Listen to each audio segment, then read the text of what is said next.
Detroit is a city filled with precious assets. Assets that many people want to protect. We shouldn't sell off anything. We need to hold on to what we have. Belle Isle, the Detroit Institute of Arts. And with a possible Chapter 9 bankruptcy looming for the city, some are concerned those gems will be out of Detroit's hands. You would absolutely gut the heart and soul of Detroit if you made them sell the artwork in the DIA. If you took Belle Isle and sold it for developers. We'll get back to the island and the DIA in a minute. So what else does the city of Detroit own? Joe Louis Arena, which sits on a prime piece of riverfront property.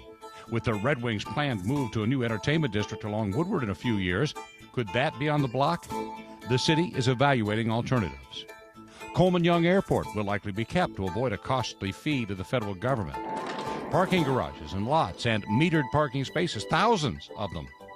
The city's parking department is projected to lose nearly $6 million this fiscal year. So Detroit may sell or lease the spaces and meters to private operators. And then there's the water department. It would probably be the water.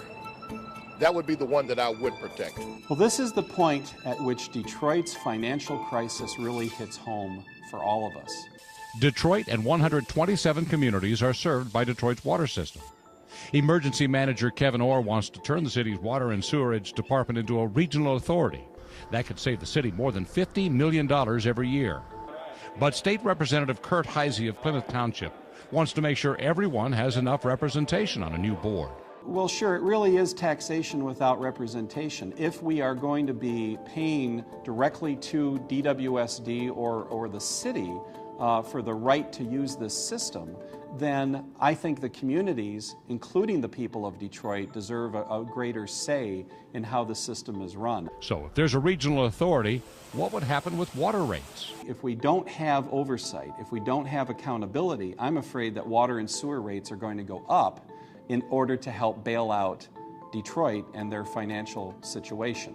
As for Belle Isle, it cost the city about $6 million a year to maintain and operate. Earlier this year, there was a plan to lease it to the state and turn it into a state park. But when City Council failed to vote on it, the plan was scrapped. But now, under Orr's plan, it's back on, as the city plans to lease it to the state on the same terms as the earlier proposal. Bankruptcy attorney Doug Bernstein believes it's at least part of the solution. It's a piece of the puzzle, but if you have enough $6 million savings, they add up and they work toward the whole. In the debate over Detroit's assets, perhaps nothing has sparked more of a firestorm than the possibility that the art collection of the DIA could be sold. The museum says the art is held by a public trust and can't be used for any other purpose than exhibition or to enhance and maintain the collection.